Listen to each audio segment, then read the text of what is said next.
Buenos días, mi nombre es Paulette Faguaga Osuna y voy a presentar mi evidencia 2 de México contemporáneo.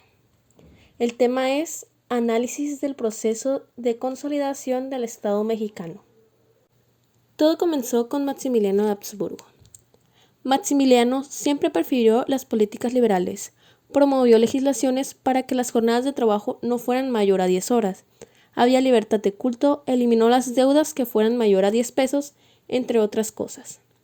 Los liberales se mantuvieron al frente en guerrillas y se hicieron más fuerte con el préstamo de Estados Unidos. Ante esto, Maximiliano sabía que debía renunciar, pero no se lo permitieron. Su esposa viajó a Europa para buscar apoyo, pero nadie se lo dio. Los liberales avanzaban con éxito, así que Maximiliano decidió refugiarse en Querétaro. Pero no sirvió de nada. Los liberales triunfaron y Maximiliano de Habsburgo fue fusilado en el Cerro de las Campanas el 19 de junio de 1867. Esto dio fin al imperio en México. La reinstauración de la República Federal puso fin a la guerra entre liberales y conservadores, pero la población seguía en pobreza. Además, por los años había una alta improductividad por el abandono de minas y haciendas. Los caminos eran muy inseguros, provocando una situación económica complicada. Durante este periodo, la educación fue muy importante, pues podría restaurar los daños provocados por los años de guerra. Es por eso que se fundó la Escuela Nacional Preparatoria, que adoptó un modelo positivista. Se crearon muchas escuelas de enseñanza elemental, también se enfocaron en enseñarles el español a los indígenas.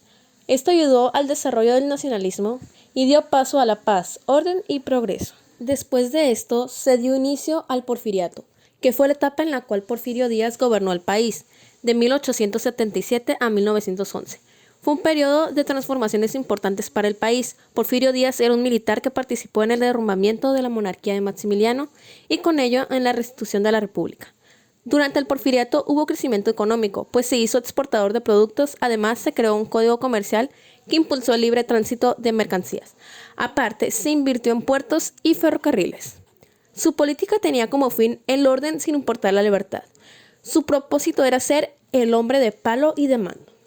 Porfirio Díaz era una persona a la que le gustaba dar órdenes, se inclinaba por la pulcritud y las buenas costumbres. El gobierno porfirista ponía especial atención en mantener la paz interna, por lo que generó medidas que consistieron en utilizar la fuerza militar ante cualquier manifestación contra el gobierno.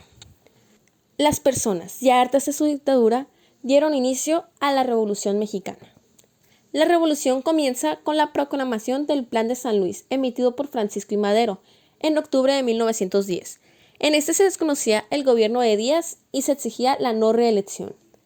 En mayo de 1911, Porfirio Díaz renunció a su puesto, pues ya no pudo contra tantos levantamientos. Después se convocaron a elecciones donde triunfó Francisco I. Madero como presidente y José María Pino Suárez como vicepresidente. Francisco I. Madero al tiempo se fue olvidando de la gente que lo apoyó y lo que había prometido. Así que la guerra continuó. En el sur los levantamientos eran encabezados por Emiliano Zapata y en el norte por Pancho Villa y por Pascual Orozco. En 1913 lograron derrocar a Madero de la presidencia y colocaron a Victoriano Huerta. Y en ese mismo año son asesinados Madero y Pino Suárez en Ciudad de México. El 27 de marzo de 1913, Venustiano Carranza firma el Plan de Guadalupe, en el cual desconoce a Huerta como presidente, además que mencionaba la necesidad de una nueva constitución. Para julio del próximo año, Huerta renunció a la presidencia y Carranza se vuelve presidente. Se encarga muy pronto de tomar medidas para contrarrestar a Zapata y Villa. Y lo logró, pues tiempo después Carranza vence a Villa y a Zapata. Después de esto se enfocó en crear una nueva constitución que fuera más justa y menos conservadora, y para el 5 de febrero de 1917 se promulga la Carta Magna, o sea, la Constitución de 1917. En esta se estableció la educación gratuita, más derechos laborales para los obreros, libertad e igualdad. Álvaro Obregón consideraba que él debía ser el sucesor de Carranza, pero Carranza no estaba de acuerdo. Los militares sonorenses apoyaron a Obregón. Tiempo después Carranza es fusilado y así asciende al poder Álvaro Obregón. Para 1920, Adolfo de la Huerta se vuelve presidente y en 1924 Plutarco Elías Calles toma la presidencia de la República Mexicana. Después Lázaro Cárdenas se vuelve presidente. Fue el primero en durar 6 años. Él expulsa en 1936 a Elías Calles, pues consideraba que era urgente terminar con su influencia. En 1940, Ávila Camacho asume la presidencia. Fue el último general militar en ocupar este cargo político. Las siguientes fueron puros civiles. Además, que esta etapa estuvo marcada por la crisis mundial, pues un año antes, en 1939, Alemania había hecho estallar la Segunda Guerra Mundial, y también estuvo marcada por el milagro mexicano. En 1945, el diario oficial puso fin a la carrera de los políticos militares. Ahora solo podrían ser políticos los civiles. Esto con el fin de que ya no hubiera tantos golpes de estados y levantamientos, además de que el presidente logre concluir un sexenio. La crisis mundial que generó la Segunda Guerra Mundial afectó positivamente a México, pues permitió al país aprovechar y desarrollar su economía, pues antes las principales actividades que se realizaban eran agropecuarias, o sea, actividades primarias, pero evolucionó a actividades industriales.